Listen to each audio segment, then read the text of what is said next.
Buenas tardes y gracias a todos por estar aquí y gracias, Jordi, por haberme invitado. Para mí es un honor inmenso. Y una cosa, ¿alguien sabe realmente cómo afrontar el dolor? Yo tampoco. Bueno. A lo largo de la historia se refleja en múltiples pinturas, arte rupestre, a todos los niveles, que todo el mundo ha estado preocupado por el tema del dolor. Se han hecho las mil y una barbaridades para paliarlo, evidentemente. Por ejemplo, cosas que me llamaron a mí la atención es lo que los arqueólogos decían de los hombres prehistóricos, que cuando tenían un paciente normalmente herido, porque o se peleaban o se los comían los animales, lo rodeaban y se lo miraban, a ver si con eso paliaban el dolor. Bueno, los indios saltaban haciendo sus ritos musicales a ver si también se curaba el dolor y tampoco se curaba. A lo largo de la historia todo el mundo ha estado luchando contra él. Estamos en el siglo XXI, tenemos las más altas tecnologías a día de hoy y por desgracia seguimos luchando contra el dolor, seguimos teniendo dolor. Bien, el envejecimiento es un proceso normal, si Dios quiere. Es que si no me veis la pantalla. Bueno. El envejecimiento es un proceso normal, pero que comporta cambios. Cambios físicos, cambios metabólicos, cambios en todos los sentidos. Dijésemos que no existen enfermedades propias del anciano. La gente joven puede tener enfermedades propias del anciano, por ejemplo, artrosis, y los ancianos pueden tener una apendicitis o pueden tener una amigdalitis como los jovencitos. Lo que sí que cambia es el terreno donde asienta esa enfermedad. No es lo mismo una enfermedad del joven en un paciente que ya tiene los órganos, dijésemos, gastados, con unas defensas disminuidas, con una capacidad de reacción a la enfermedad diferente, y no es lo mismo una amigdalitis o una apendicitis, que parece una cosa muy sutil, en un paciente que tenga mucha patología de base. Evidentemente no es lo mismo, va a cambiar. Lo dicho, el envejecimiento no es una enfermedad, tampoco es evitable, pero sí que conlleva un aumento de la fragilidad. Y a cambios fisiológicos y farmacocinéticos. Los órganos en una persona mayor envejecen, se cansan. El sistema nervioso central trabaja de forma más lenta, hay una atrofia difusa del cerebro, el aparato gastrointestinal enlentece el tránsito intestinal con más tendencia al estreñimiento, disminuye el peristaltismo, el riñón trabaja menos, el hígado también. Es aquello que dicen, cuando uno se hace mayor, todo se atrofia, todo enlentece y todo se cae.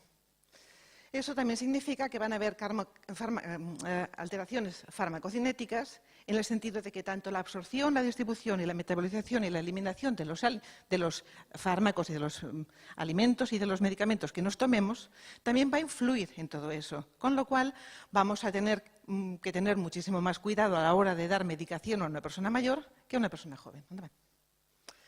Bien, en las ruedas de la vida todos coincidimos en muchas cosas. Todos a lo largo de nuestra vida, desde pequeñitos hasta el día de hoy, hemos utilizado, por ejemplo, ruedas para movilizarnos. No es lo mismo, de todas maneras, la caída de un niño al suelo, que nunca les pasa nada, a la caída de un anciano, que se va a romper seguramente algo. Evidentemente, la edad superior a los 80 años, una enfermedad invalidante, un estilo de vida sedentario, deficiencias sensoriales, demencias, alteraciones del equilibrio, caídas de repetición de los sentidos, incapacidad funcional, la existencia de una depresión grave, enfermedades agudas o subagudas que potencien los problemas de esa persona, van a ser factores predictivos de fragilidad y todo ello va a condicionar a la corta o a la larga a potenciar o a existir el dolor en esas personas. Cuando todo esto concluye en el tema del dolor, cuando empezamos a dar medicación, a hacer terapias invasivas, rehabilitación, la tira de cosas. Y realmente no sabemos qué hacer más, el paciente sigue quejándose. Nos hemos de plantear cómo afrontar ese dolor. Para ello hemos de saber o hemos de explicarles inclusive al paciente qué es el dolor, cuáles son sus causas, cómo influye en su calidad de vida, qué objetivos tenemos los facultativos para luchar contra ese dolor y, evidentemente, cómo afrontarlo. ¿Qué es el dolor? Bueno, pues el dolor es una experiencia sensitiva y emocional desagradable cuya intensidad viene dada por un lado por el daño físico y por otro por un componente afectivo reactivo que modela el sufrimiento asociado al dolor. Bueno, ya sabemos lo que es el dolor. Es una lesión que además nos da una respuesta emocional impresionante. El dolor es un síntoma subjetivo, es individual, es personal e intransferible. Uno sabe lo que siente, pero no lo puede realmente explicar a veces cómo lo siente, y solamente el paciente sabe qué es lo que siente. Es complejo, multidisciplinar, está determinado por el daño, por la intensidad de la lesión y por las emociones que ese paciente tenga, por la respuesta individual, desde las creencias hasta la experiencia previa, la psicología de ese paciente, la motivación, el medio ambiente e inclusive los litigios. El dolor agudo es un síntoma que nos detecta o que nos avisa de que hay una enfermedad. El dolor crónico es el constituyente ya de una enfermedad verdadera. Es aquel que sobrepasa los 6 meses de duración, es que agota eternamente al paciente, es consecuencia de un estímulo constante que le está martirizando, no tiene ninguna finalidad biológica, porque no nos avisa de ninguna enfermedad, ya es una enfermedad él, ni tan siquiera atiende a la curación, se ha cronificado. La respuesta orgánica es infinita, el componente efectivo acaba dando fatiga inmensa, ansiedad y depresión, acaba en agotamiento físico y el objetivo terapéutico frente al dolor crónico es el alivio y la adaptación. Y causas infinitas. Las más normales son las del aparato locomotor, de artrosis, inflamaciones, fracturas, no me enrollaré más. Intervenciones quirúrgicas que se hayan realizado, que estén pendientes de realizar, neuralgias, cefaleas crónicas, dolor de isquemia, secundaria enfermedades ya importantes como son el cáncer, el SIDA, la diabetes, infecciones crónicas, la fibromialgia y, por desgracia, también de causa desconocida. Las consecuencias del dolor son infinitas, infinitas. Igual que las causas son las consecuencias. Desde las psicoemocionales para esa persona, con alteraciones de la personalidad, pérdida de la autoestima, tristeza, miedo, depresión, pérdida de sus conceptos básicos de la vida, hundimiento. Sociales dependen física y psíquicamente de lo que les rodea, falta de comunicación, se cierran en sí mismos, implica cambios y ceses de trabajo, disminución de la actividad diaria, económicas, bajas laborales, disminución de la productividad, atención, el coste sanitario de la atención del dolor crónico es el coste más elevado dentro de la sanidad, es muy grande. El dolor crónico también hace un descontrol de la patología basal de esa persona y todo ello influye en su calidad de vida, potenciando la enfermedad. ¿Cómo influye el dolor? El dolor influye en algo que es propio del ser humano y que desemboca puramente en el sufrimiento. La percepción de un individuo de la situación de vida dentro del contexto cultural, de sus valores y sus expectativas, es la definición de calidad de vida. El dolor es susceptible de ser estudiado como calidad de vida. Nuestros objetivos frente al dolor, cuando nos encontramos frente a un paciente con dolor, el objetivo es primero evaluarlo, hacer un diagnóstico, explorarlo, instaurar un tratamiento, ver cómo evoluciona. Evidentemente, controlar las causas que lo producen, calmar ese dolor, producir el menor daño y efectos secundarios de los tratamientos que le estemos dando y de los que, junto con lo que ya tenga de base, podamos producir o aumentar. Retardar, si es posible, la propagación de la enfermedad que esté causando el dolor. Mejorar globalmente el concepto de salud que tenga, conseguir el descanso, su descanso nocturno, el restablecimiento emocional, mantener un nivel de actividad física acorde a la edad y a las condiciones y confortar. Buscar, nuestro objetivo es buscar la interacción, la relación y el trabajo conjunto del paciente con nosotros, de potenciar su individualidad, su integridad, su autonomía, su capacidad de luchar por sí mismo contra la enfermedad que está produciendo el dolor y con ello tirar adelante.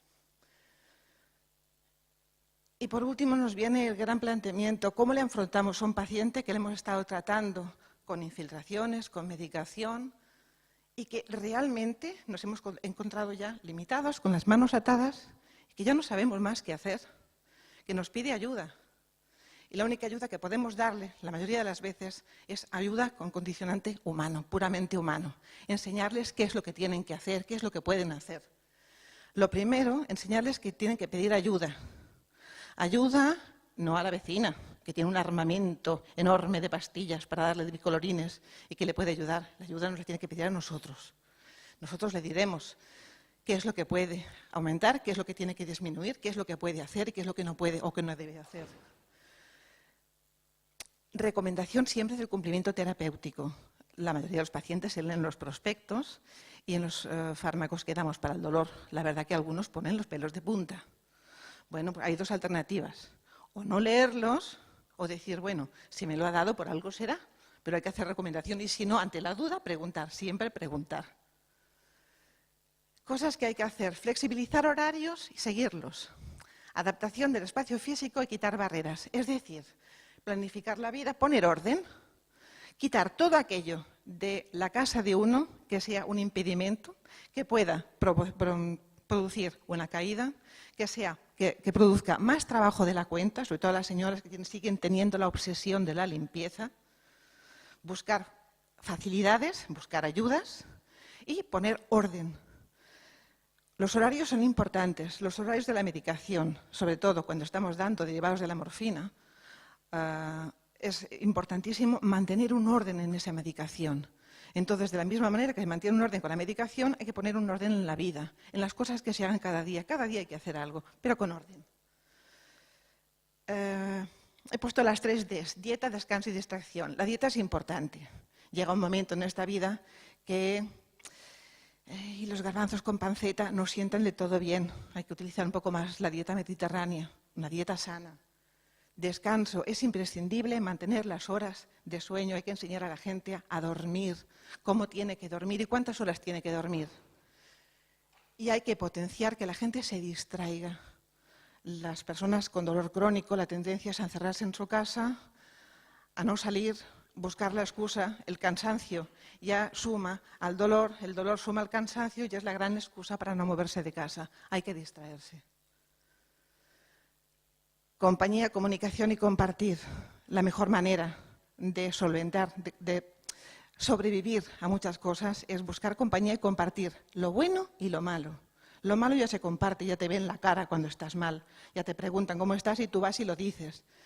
Pero una de las cosas que yo siempre insisto con los pacientes es que sobre todo cuando estén bien, que compartan, que disfruten con los demás, que los demás también merecen que ellos puedan demostrar que un día están bien y la felicidad hay que compartirla cuando está uno bien también. Aprender a aceptar aquello que no se puede evitar. Es evidente que hay que enseñarle a los pacientes que si no hay mejoría, si es una enfermedad crónica, hay que plantearse que hay que aceptarlo y hay muchas maneras de aceptarlo. Vaso medio lleno, vaso medio vacío, es muy difícil, evidentemente, pero hay que intentar enseñarles a hacerlo. Hay que enseñarles a aprender a vivir. Yo realmente no sé la mayoría de las veces cómo hacerlo, pero lo intento. Y sobre todo, insistir en que no hay que perder la esperanza. Algún día saldrá algo que lo cure todo y si no les digo que si no hay medicación para aumentar, porque ya he llegado a la dosis que les tenía que dar y no les puedo dar más, siempre me pueden llamar, quedar a una hora, les doy la mano y hablamos. Muchas gracias.